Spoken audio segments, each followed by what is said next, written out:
pregunta, en realidad tengo interrogantes como algunos mitos, digamos. ¿Sí? Al final nos vamos a parecer casi como los cazadores de mitos.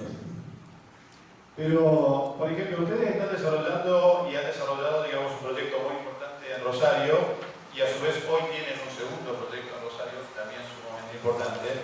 Rosario es un mercado que en los últimos años se ha comportado de manera, creo que formidable.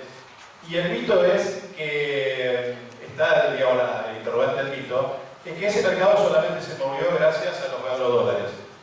Por ejemplo, en el año 2007, el volumen de facturación de las empresas vinculadas a Ciara, que es la Cámara Industrial de Aceiteros de Argentina, facturó un total de cerca de 17.000 millones de dólares. Año 2007. Era el boom impresionante del mercado inmobiliario de Rosario. Hoy, las empresas vinculadas con Ciara, el acumulado del mes de julio alcanza 17.000 millones de dólares. Quiere decir que vamos a estar probablemente cerca de los 23.000, 24.000 millones de dólares a final de año. El máximo de facturación de las empresas del sector estuvo en el año 2011, que alcanzó 25.000 millones de dólares. Entonces, el mito es, el interrogante es, ¿el mito sigue en Rosario? En realidad la demanda, digamos, siendo la facturación de las empresas del sector un 42% superior al del año 2007, digamos, en la proyección, ¿qué está pasando con la demanda de Rosario? Bueno, sí, la pregunta es si es mito o verdad que los compradores en Rosario de departamentos son soqueros. La respuesta es mito. Hace algún tiempo la gente de prensa nuestra nos contó que el programa Caiga quien caiga quería hacer una nota acerca de la ruta de la soja y tenía como hipótesis de que los sojeros compraban departamentos y todo eso. Entonces, bueno, vamos a prepararnos, vamos a hacer un relevamiento de los 450 compradores que tenemos en Rosario, ¿cuántos son sojeros? Entonces, hicimos un relevamiento uno por uno, viendo qué actividad tenían. Los sojeros eran un 6% de los compradores. Yo diría que un tercio eran comerciantes, un tercio eran industriales y un tercio eran profesionales. Es cierto que muchos de los comerciantes, es decir, la cadena agroindustrial estaba presente, pero sojeros había 6%. Quizás en otros proyectos tienen otra composición. Esta es nuestra realidad, con un relevamiento de una muestra suficientemente importante y con información precisa.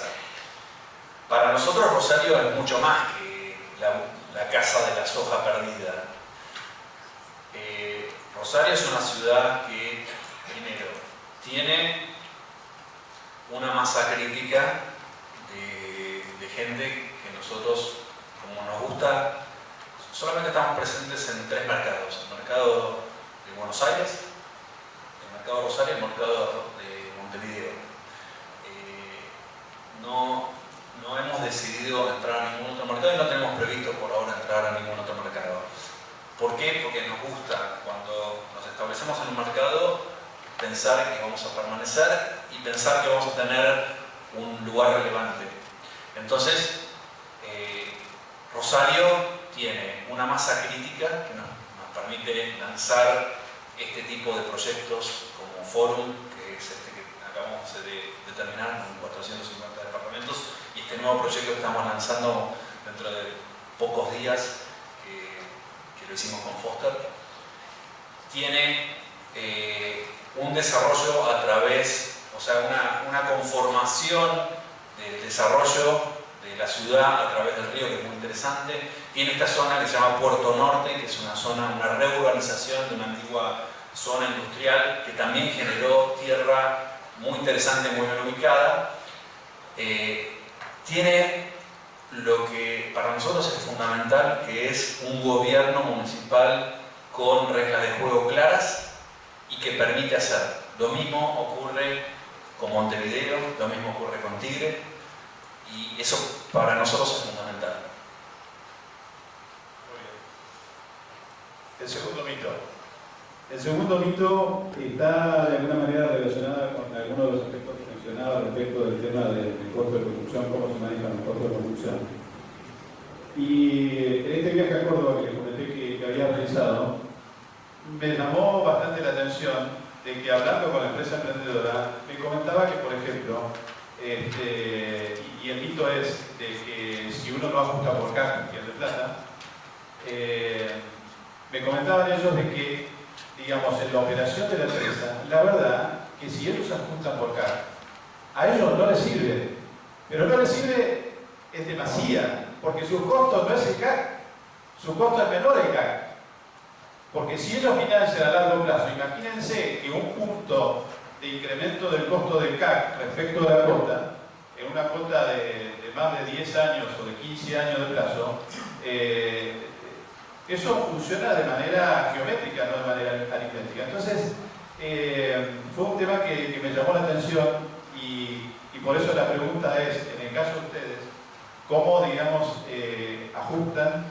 Y si esto es un mito o no, de que el costo de construcción por CAC, digamos, a veces sobrepasa, digamos, lo que el consumidor puede pagar. Bueno, voy a ser breve porque hay un cartelón ahí que dice el fin, que lo leímos, no te preocupes. A ver, nosotros tenemos distintas formas de pactar cómo se va a pagar. Una de ellas es ajustar por el costo efectivo de construcción.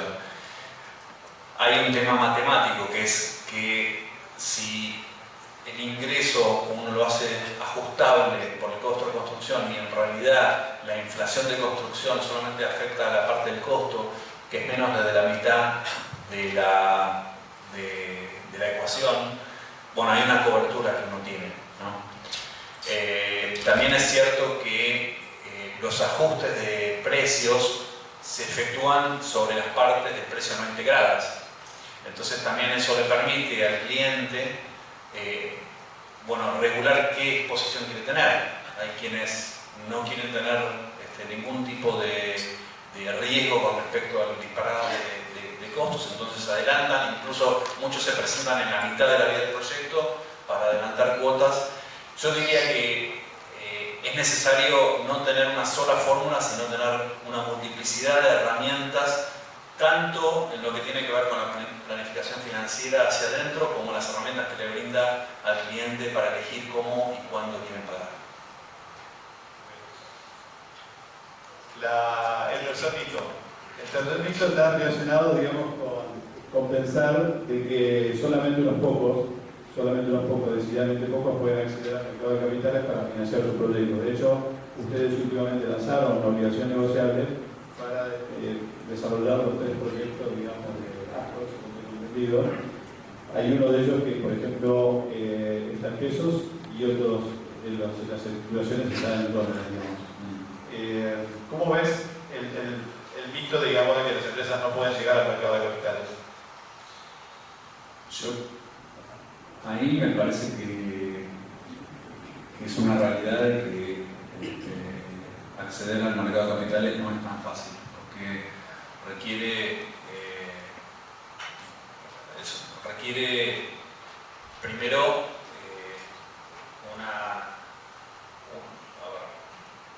reportes trimestrales, balances auditados, tener formas claras de comunicar los números, varios niveles de regulación, y por lo tanto esto genera costos. Y estos costos solamente pueden ser absorbidos con cierta masa crítica. Entonces creo que hay un primer requisito que es la masa crítica para poder acceder a esto.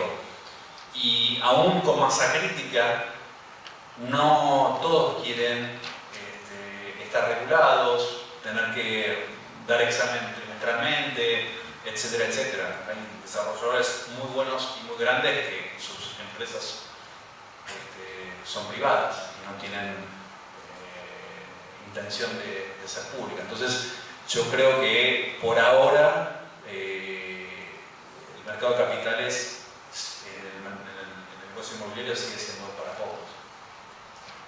La última pregunta, digamos, fuera del mito, digamos. Nos van a matar, Juan Carlos. Yo me escapo por atrás. En el caso de ustedes, el hecho de poder apalancarse con el mercado de capital, ¿cuánto significó la posibilidad de potenciación, digamos, de los mercados? Bueno, yo creo que en la etapa de crecimiento que comenzó en el 2010 hasta ahora, tanto la emisión con la salida de bolsa de la emisión de acciones del año fin del 2010, como las dos emisiones de obligaciones negociables, cumplieron un rol muy importante. Sin embargo, digamos, el capital fundamental de TGLT sigue estando por afuera del mercado de capitales. El nivel de endeudamiento que tiene TGLT es del más o menos 20% sobre el patrimonio, que sigue siendo muy bajo. Tenemos ahí empresas de este mismo sector en Brasil que tienen cerca del 100%. Entonces creo que es una herramienta importante, interesante, que ofrece costos inferiores a lo que son, por ejemplo, un crédito de la construcción en un banco. Y TGLT apuesta a seguir profundizando su relación con los mercados de capitales, con obligaciones negociables, con emisiones de acciones y quizás algunos otros vehículos como fideicomisos de oferta pública. Muy bien, Federico, muchas gracias.